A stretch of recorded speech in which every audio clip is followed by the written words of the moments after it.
هذا الله يوشك أن يأخذه. وقال ابن مسعود رضي الله تعالى عنه: من كان مستنا فليستنى بمن قد مات فإن الحي لا تؤمن عليه الفتنة. أولئك أصحاب محمد صلى الله عليه وسلم، كانوا أفضل هذه الأمة، أبرها قلوبا وأعمقها علما وأقلها تكلفا، اختارهم الله لصحبة نبيه ولإقامة دينه، فعرفوا لهم فضلهم، تمسكوا بما استطعتم من أخلاقهم وسيرهم، فإنهم كانوا على الهدى المستقيم، أو كما قال ابن مسعود رضي الله تعالى عنه.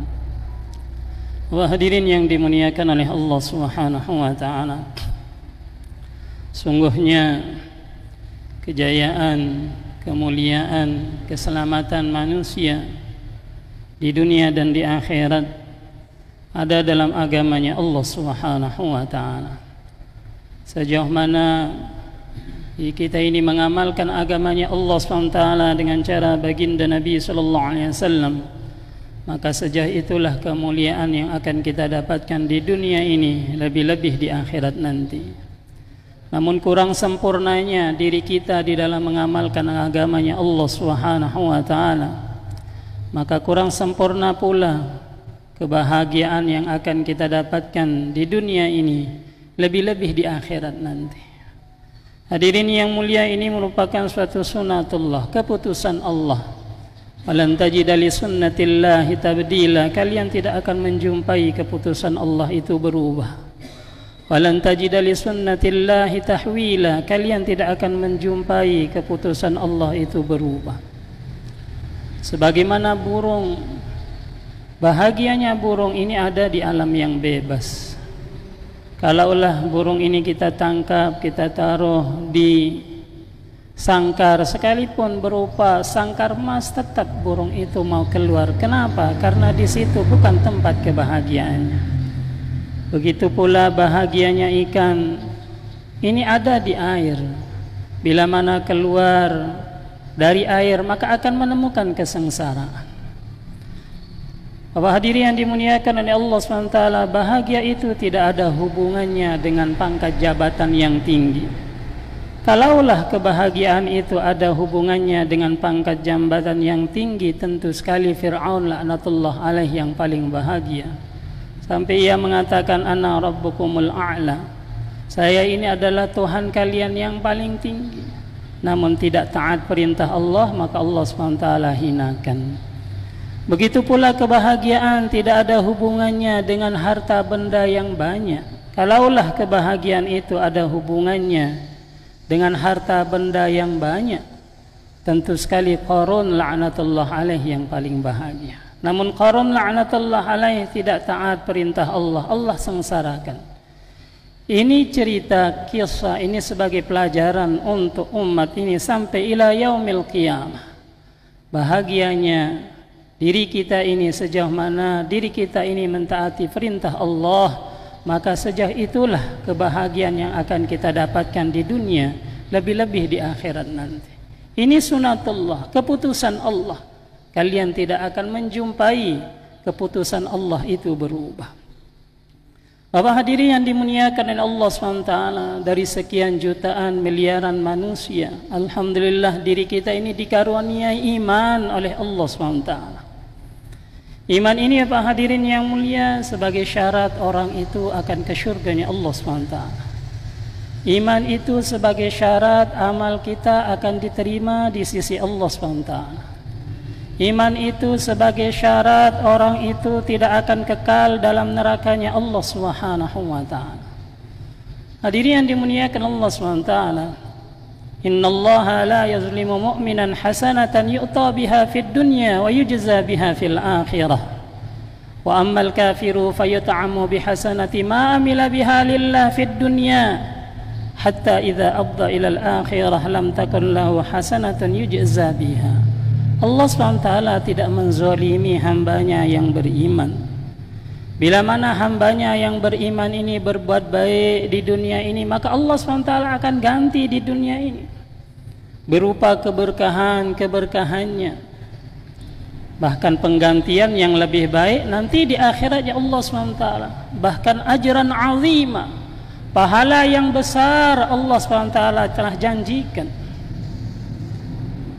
Wa ammal kafiru fayud'amu bihasanati ma amila biha lillah fid dunya. Namun apabila orang kafir berbuat baik di dunia ini, misalnya infak ke masjid atau ke pondok pesantren, dia mendapatkan berkahnya di dunia ini, mungkin dikasih kesehatan oleh Allah, ditambah rezekinya. Namun idza abda ilal akhirah lam takun lahu hasanatun yujza biha. Namun setelah sampai di akhirat nanti tidak ada balasan perbuatan baiknya itu pun sedikit pun di sisi Allah. Kenapa? Karena syaratnya amal diterima di sisi Allah adalah iman. Begitu pula hadirin yang dimuliakan oleh Allah SWT, iman itu sebagai syarat orang itu akan ke surganya Allah Subhanahu wa taala. Bahkan Nabi sallallahu alaihi wasallam sabdakan dalam hadis qudsi, bila mana membawa iman walau sebesar zarrah,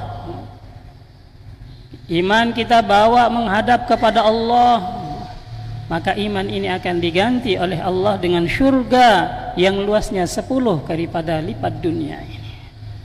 Hadirin yang mulia, begitu pula orang yang beriman, dia tidak akan kekal dalam nerakanya Allah Subhanahu wa taala.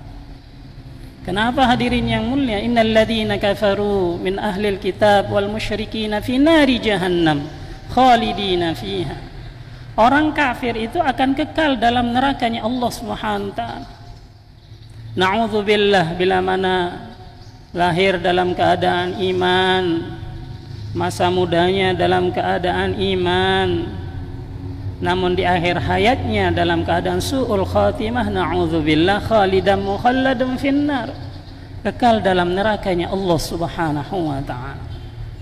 Oleh karenanya Bapak hadirin yang mulia, kita dakwahkan pentingnya iman.